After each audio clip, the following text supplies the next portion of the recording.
Night was typical for a suburban Oregon shift, oppressively quiet. At 4:12 a.m., the console lit up. I picked up, expecting a drunk driver or a silent pocket dial. Instead, I heard a child's voice. He couldn't have been more than 6, and he was calm. Too calm. 911, what is your emergency? I asked. Hi. Can you wake my daddy up? He refuses to wake up. I felt that familiar tug of professional concern. Okay, buddy, stay with me. Where is your daddy right now? He's in the kitchen. He tried to make dinner, but he tripped and fell. Now he's filling the floor with red paint. My blood ran cold. Red paint? Do you mean blood? Listen to me carefully, is there a knife near him? No. No knives. The tall man who lives in my closet helped him sleep. He only used his hands. I started tracing the call, my fingers flying across the keyboard. A tall man? Is he in the house right now? Yes. He's standing right behind me.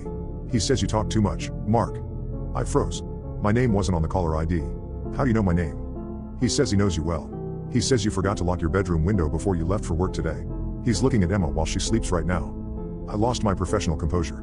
I was screaming into the headset. What are you talking about? Who is this?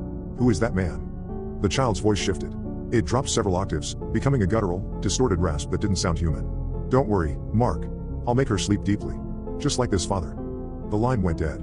I abandoned my station, ignored my supervisor, and drove like a maniac toward my house with a fleet of cruisers behind me. When I arrived, the house was silent. I burst into Emma's room, heart hammering against my ribs.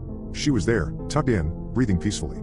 I collapsed on the floor, sobbing with relief, thinking it was a sick, elaborate prank, but then I reached out to stroke her hair, and I saw it.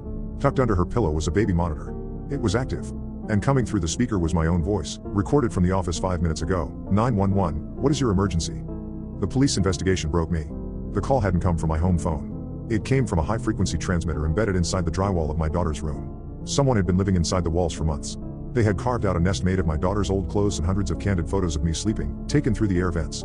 They found a recorder with thousands of hours of my 911 shifts. The intruder had been studying my voice, my patterns, and my life.